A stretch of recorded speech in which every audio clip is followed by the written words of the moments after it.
So let's talk today another fantastic, interesting, wonderful topic. We are very proud to have an author on the program today, and I think the cloud accounting guru of our time.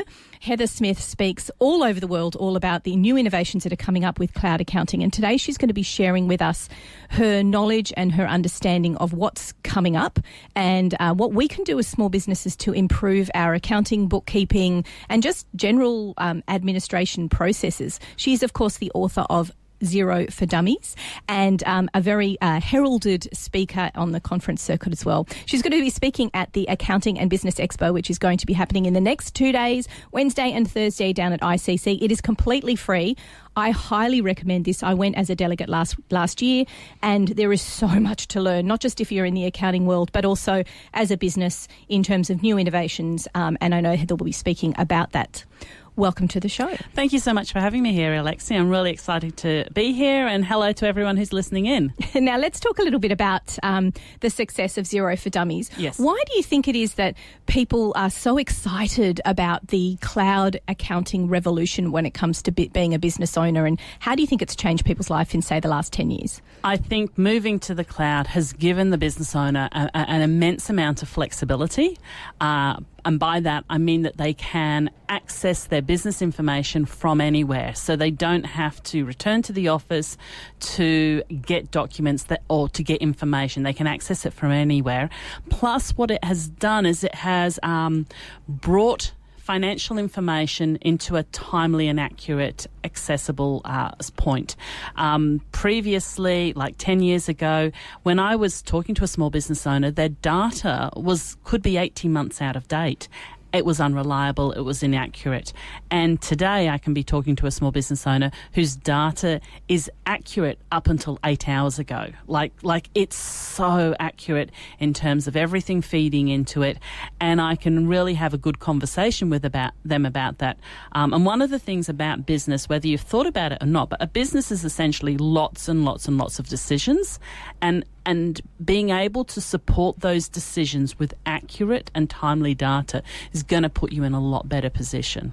And it's important that we are aware and have a finger on the pulse of our numbers, and that those numbers need to be completely up to date as small businesses, because we are known for being agile and flexible and able to be just be able to move quickly with the times with anything that happens. But you can't do that unless you've got the data behind you so you can make informed decisions. And I suppose that's another really exciting thing about the cloud accounting revolution. Yeah, absolutely. It's having that access to that accurate data. And one of the things with these online accounting solutions is that you can be working with experts from wherever. So for me, I work with people globally. But if I'm a business, I can actually have, say, an inventory expert accessing my financial information and giving me information about that I need to know about buying my next shoe installment, or forecasting forward and engaging with another staff member. And I have people around me who can just come in and give me that very specific advice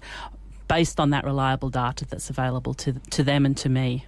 Now, you mentioned working globally, and I think people, when they think of working worldwide, they think, oh, I can be sitting on a beach in the Caribbean with my cocktail in one hand and my laptop in the other, and I can be working on my books. Why would you want to be doing that when you're on holiday? But is there more to it than working worldwide? Well, what does that concept mean, and why is it important that we embrace it? So for me, there's a number of aspects to this. So for the one thing is, if you are offering professional services and if you're able to offer that worldwide, so I'm an accountant, but I don't do compliance work, so I can work with people worldwide because accounting is the same worldwide for most businesses. Numbers are numbers. Numbers are numbers, debits and credits, etc. It means I don't have fluctuations. It means I'm not tied down to seasonal deadlines. It means I can space my work out. And I'm a mum, so it means I don't necessarily need to work the same hours that you work. I've not worked 9 to 5 for a decade. I will happily get up and maybe work from 10 till 1 a.m. in the morning, but that suits me perfectly. And I'm dealing with maybe a fruit shop in Seattle. I'm happy about that because I can still do a lot of work with them doing that. But the other thing in terms of the flexibility is there's something what I call as a workation. So I now, for the whole month of January, I go away. I go overseas, and I've been doing this on a regular basis now. I can take a full month off because I can still access all of my information, and so I can spend maybe 90 minutes every day, typically in the morning, typically before everyone's woken up. And I can just check back in with work and make sure everything is flowing okay, so then I can take a full month off. So rather than take 1 week off or 10 days off, I'm full on having these amazing times. And when you do take a holiday, being away for longer doesn't necessarily cost you more. But having that flexibility to know that the business is still rolling, you've still got people doing the work that need to be done, and you're able to jump on anything that needs to be pushed along is great. And so you've got both. I can work away from my business, I can work overseas, but I can work here in Australia and go out and attract clients from overseas. And another thing further to that is you can niche really hard. You can specialise really hard if you are looking at the world and then identifying the customers in that world that you really want to work with. Let me be devil's advocate for a second, because you mentioned working at kind of odd, unusual hours of the day. How do you ensure that it doesn't bleed into family time? And I think that's the risk, and what people consider is when they go into a business that they know needs to be on hand, on tap, available, and we all do that with small business. We make sure we're available for our clients because that's what we're known for. But how do you set the boundaries to ensure that that doesn't bleed into family time or your own time, given that we are living in this worldwide, 24/7 world? Absolutely. So I have 2 children. I don't fit the 9 to 5, and what we will do is we'll go Cheaper Tuesday, and we'll take the whole of Tuesday off and go to the cinema together, because we're actually benefiting from no queues, cheaper opportunities, and actually taking advantage of that. So I don't feel bad not working in that 9 to 5, and I think if you are going to flex it out either way, going earlier or going later, you need to not feel bad about not working out in that 9 to 5. And for me, I have energy, and I know when my energy is good, and I know when my creative, my accounting, my insightfulness is good or bad, and I will work at that time. So frequently, like as we mentioned, I write books.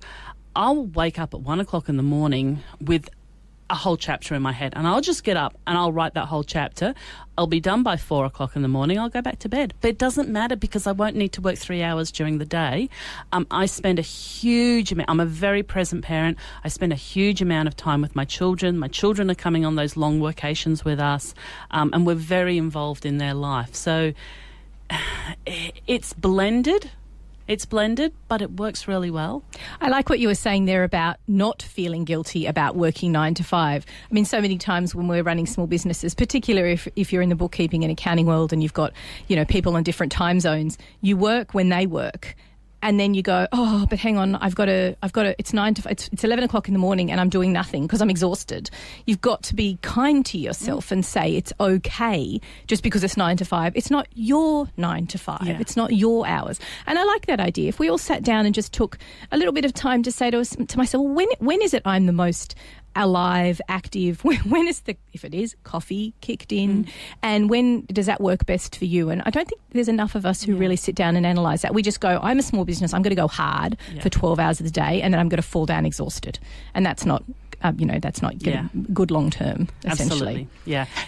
Sorry, go on. You have to be really hear and understand and be in tune to when your energy is high and when you're going to work well. Because you could work well for 4 hours and not need to work for another, an 8-hour day if you can get it all done in 4 hours. Yeah, and be kind to yourself. Just say, look, that's what my capabilities are right now. And you've got to be flexible, I suppose. And I suppose the reality is so many businesses might shy away from the fact that they are a family member as well as a business, but embrace it. That's if family circumstances change and you need to be there for your family, so be it. And the fact is, a lot of our times we all work with other small businesses as well, and they're going to be more understanding than you think. So have a bit of that confidence. Those of you who are regular listeners will know that we speak a lot to Tim Hoopman, who is one of the Beyond Blue speakers and is a big advocate for small business mental health. If there's anybody out there struggling with any of these concepts and doesn't think that they can get their head around it, go to the Heads Up website. There are some fantastic resources, especially dedicated for small business owners, and you can check out some of those. Now, let's talk about efficiencies and expertise, because I think we need to be able to recognise, as you said earlier in the program, about niching. It's a great way to really identify yourself and position yourself as the expert. You are an expert with cloud accounting and efficiency. So what are some other top tips you can give us when it comes to being efficient and being just really productive? I would really understand who you're talking to about embracing technology in your firm and make sure that they're quite modern about this. Don't necessarily be speaking to someone who's old school and who has a vested interest in you staying on their system or on their server. I would, in a small business, I really want your accounting solution to have active bank feeds. So it means the bank feeds are feeding in on a very regular basis. I really want you to be having online accounting software, and I want you to be identifying solutions that can save you time and save you repetitive processes. So that might be a bills and scanning solution that can scan the information, extract it, and push it into your accounting solution, so you're never actually having to do data entry. And talk to, in terms of your business workflow, talking to your accountant or bookkeeper is a good place to start, because they're very familiar with looking at a lot of solutions and knowing where the efficiencies are. So that they can suggest what you should implement in your own business. If you are a business that does currently have a server, I highly recommend when you come to renew that server, you look to the options of not having a server on site. Yeah, an on-site server you're speaking specifically about. And I suppose with that comes the notion of getting in the cloud, and how do you do that? Do you go with a hybrid system, which is some people feel very unconfident having their financial data in the cloud, but would prefer that to be on a server. So I have heard about people doing hybrid systems where some of the data's there and some of the data's there. Obviously not particularly efficient, but if that keeps your financial controller happy, for example, then that might have to be important. Who should you be talking to? We know who to talk to for advice and who to make the best suggestions for your business.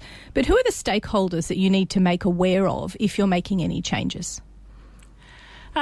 The stakeholders, you may need to talk to your customer base, you may need to talk to your supplier base. So you may, any information that they're pushing towards you, you may need to ask them, can you give this to me in a digital form rather than send it to me by email or send it to me by text message. You also need to, if you are implementing technology changes, train the staff and explain to the staff why you're doing it. And if the technology's changes are resulting in them working less time in a particular area, work out other things that they can work on. There's always ample opportunity to do good work in the marketing area. So if you can reduce some data entry, move them to maybe an executive assistant or marketing area if that's an option there. So one of the things you suggested at a different time when we were chatting was MinuteDoc. Can you take us through that as an example? So MinuteDoc is a time tracking solution. So what I find is a lot of people work, but they don't track their time and they don't track what's happening.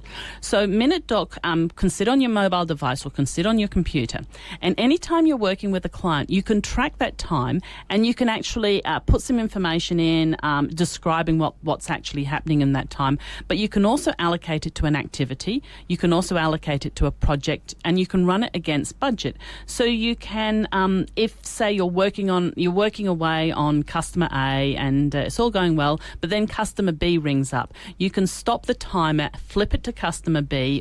You can manually do it or do it in real time. And then when you finish that conversation, flip it back to customer A. So what you're doing is you are maintaining a track record of what is happening with each customer.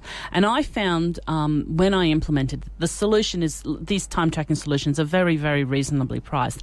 And I found when I implemented it myself, my track time went up 5% per month, which is an astonishing amount to be able to increase your revenue by 5% a month.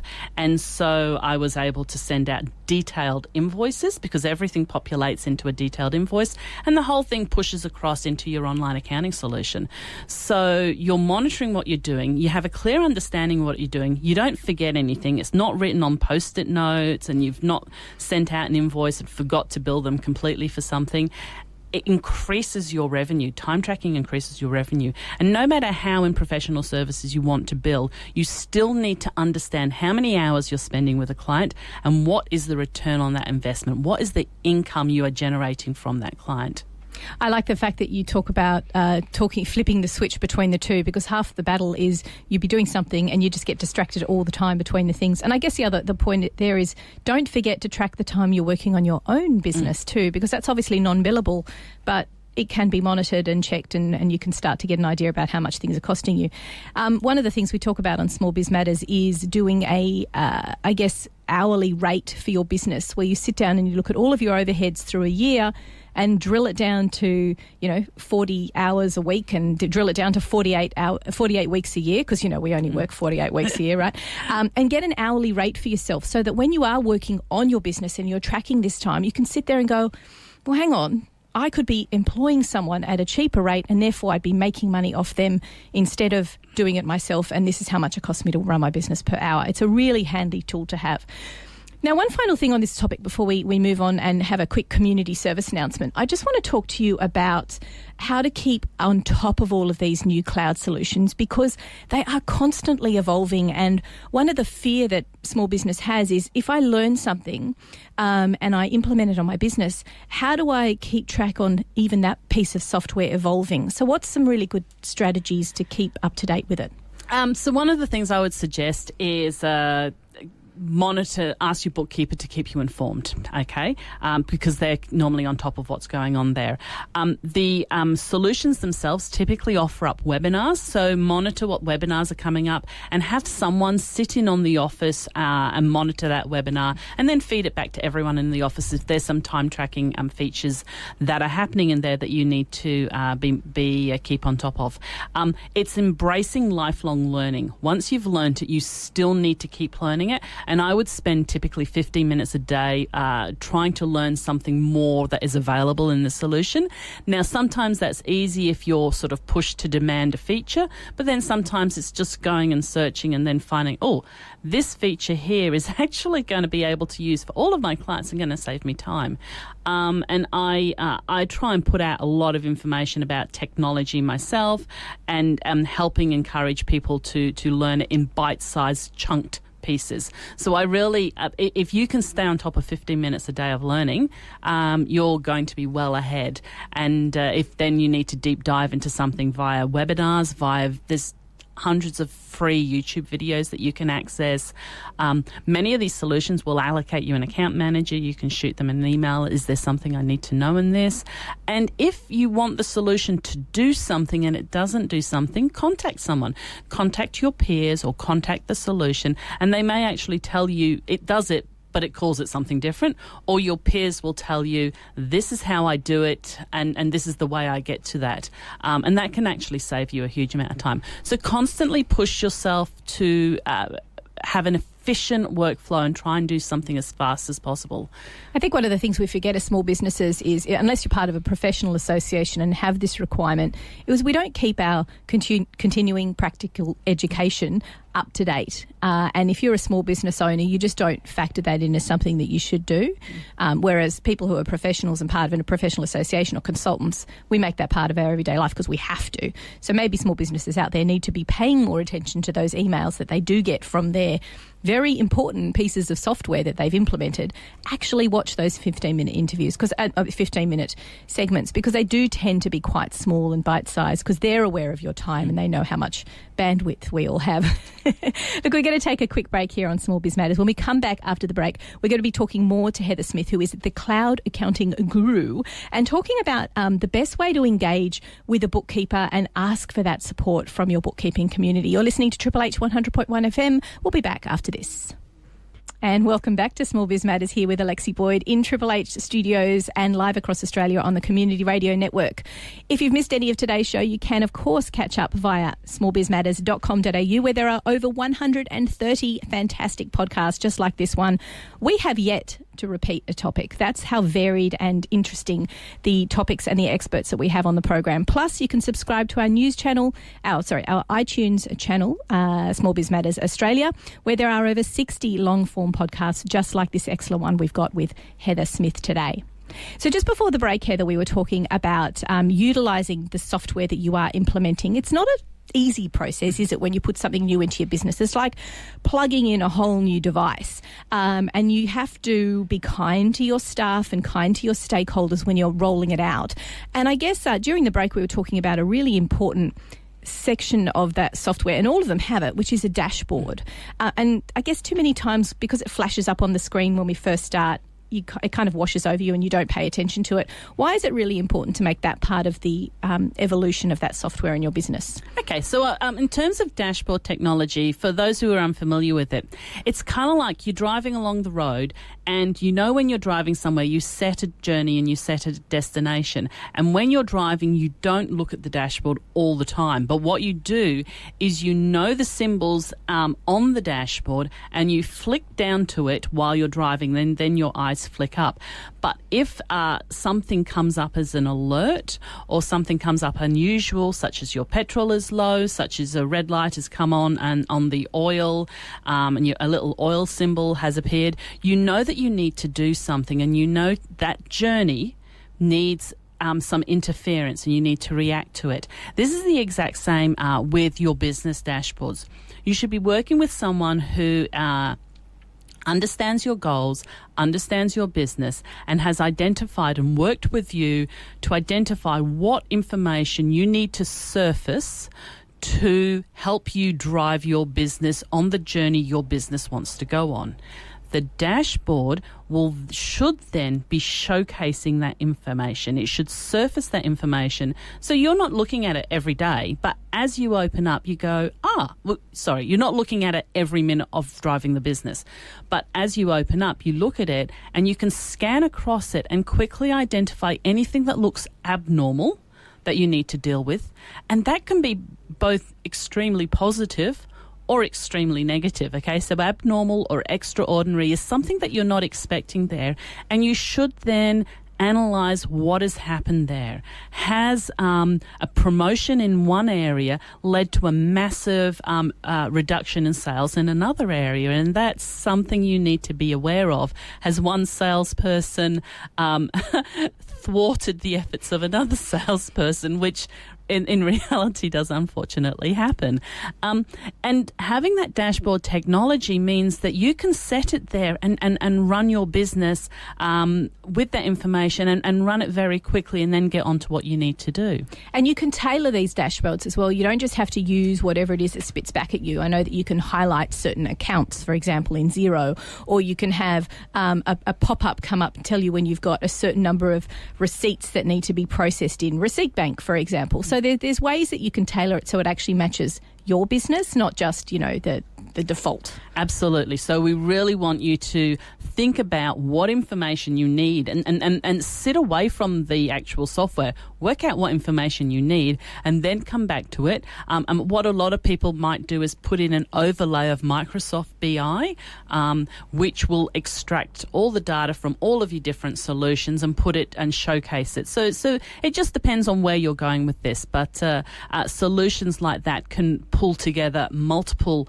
software solutions and pull out the information you want and create graphs, which sometimes it might be easier to create a graph, or it may be easier to have colour indications as we see and sort of then can quickly react to. Now, one of those people that we've talked about a couple of times on the program that is so important in your business is a bookkeeper. And by the sounds of it, what you're describing there, a lot of bookkeepers have the solutions to roll out and explain to you how to use those pieces of software. How do I have an overarching data collection point like Microsoft BI that might be able to pull out the data that I need? But without knowing how those programs operate or work, you wouldn't have the first clue about how to set it up unless you're going to sit down and watch 14 hours of YouTube videos. So a bookkeeper is a great person to engage with. How do you find the right person for your particular business? So in terms of finding the right bookkeeper for your business, I would be looking for a bookkeeper who has a BAS agent registration. By that, I mean that they're registered with the Tax Practitioners Board. And I'd really highly recommend you taking finding someone who's qualified to that level or registered or accredited to that level. I would then be looking for a bookkeeper who is cloud savvy, who has cloud technology savvy and is embracing modern methodologies, so that she or he is building a lot of efficiencies in running your practice and helping you run your business. I would also look to someone who is updating their professional CPE, as we talked about before, so continuing embracing lifelong learning. So they might be associated with the AAT or the ICB or the ABN. So these are bookkeeping associations that you can be accredited with. Now, depending on your industry, I would also look to a bookkeeper that is niching in your industry. And the reason why is, say, for instance, you're in the medical industry. There are a lot of unique methods in the medical industry, such as income comes in a lot of different ways in the medical industry. And a bookkeeper who's working with multiple clients in that industry is going to be far more efficient in dealing with you and dealing with your business than a bookkeeper who only has one client. Because every time something new happens in your industry, in your business, they're going to be learning it for the first time. Whereas if they work with a number of practices in that industry, they're going to actually be looking out for it. And if it's not happening, they're actually going to be questioning you why it's not happening. You also can be open to the fact that your bookkeeper may not physically come to your office ever. They can remotely dial into you and help you and support you, but they can actually be completely remote. And this, if you're open to this can actually work really well for you, because that you don't need to make time for them to come. They can do the work efficiently from where they are, and they're going to encourage you to set up as many efficiencies as possible. It's also a really good idea if you try and engage with someone and they say, oh, well, I don't deal with your industry, or I haven't done that before, so I'm going to recommend someone who does. And like any other professional, they're going to have associates that they work with and they're happy to work with, and particular accountants. Now, speaking of accountants, what's the difference between an accountant and a bookkeeper? So I think here in Australia, you may have a tax accountant, and that would be, again, someone who's registered to do tax and compliance work. But you also have a management accountant. So I'm actually a management accountant. And I think a lot of advanced bookkeepers who are moving into helping businesses customise reports and prepare cash flow forecasting, that is moving into what the management accountant does. The tax accountant will come in and do your business tax returns, probably help you with your personal tax returns, help you potentially set up the business, the sort of that initial asset compliance with the business, and assist you in dealing with everything sort of outside the GST spectrum in terms of taxes with the business. These days, some people they only work in one area or they work in the other, and some of the bigger firms will try and cross over both of them. It's essential, whomever you're using for your accountant and whomever you're using for your bookkeeper, and it may well be two different businesses, that they communicate. And they communicate well, and that can make a brilliant relationship for your actual business. I like the fact that you're talking about segmenting the different aspects. You know, the bookkeeper is your day-to-day person, your go-to for technology and understanding any changes that might be happening in the industry and being able to move quickly. Your tax accountant is somebody who looks after your tax affairs as a whole, including your personal stuff.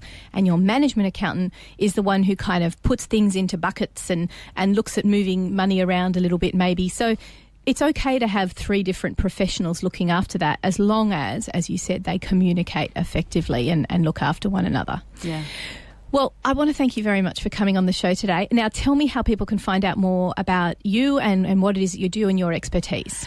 Thank you so much for having me on the show, Alexi, and thank you for everyone who's listening in. What I encourage you to do is, if you are interested in this space, I would encourage you to sign up to my newsletter, which keeps you abreast of everything. So that you can find at heathersmithsmallbusiness.com/newsletter. And it's a bi-weekly newsletter. It's completely focused on apps and technology you can use in your business. And it's talking globally of the best apps you can use in your business. Well, that's a fantastic top tip. We might actually pop that on the Facebook page as well. If anybody missed any of today's program, you can, of course, listen via iTunes Store, which has over 60 podcasts for Small Biz Matters with Alexi Boyd, and you can check out what's happening on our Small Biz Matters page. I didn't have a chance to tell you what was coming up in the next few weeks, but of course, we've got our event calendar on smallbizmatters.com.au, which has over 50 events for small business. It might be networking or a workshop or a seminar. So make sure that you get in touch with us via that website. You can subscribe to our newsletter. You can find out who's coming on the show this week, and also what podcasts are available, plus the events that are coming up in your local area. There are brilliant events out there, and I don't know of anywhere else that does all the events in one place. Lots of councils do their own, or chambers will do their own, but I try and get everything in there. If you've got an event coming up, make sure you get in touch with us. You can email events@smallbizmatters.com.au. It's completely free to have your event listed, and make sure you subscribe to our newsletter. Thanks for listening today. Again, guys, we've got a brilliant guest next week. We've got Jeremy Goff, who's going to be coming and talking all about how to deliver the perfect presentation. And it's simpler than you think. Is actually a formula that you can use. So those of you who are ever doing a presentation, it'll be absolutely crucial that you listen to that. Thanks for listening to Small Biz Matters on Triple H 100.1 FM and across the Community Radio Network. We'll be back next Tuesday.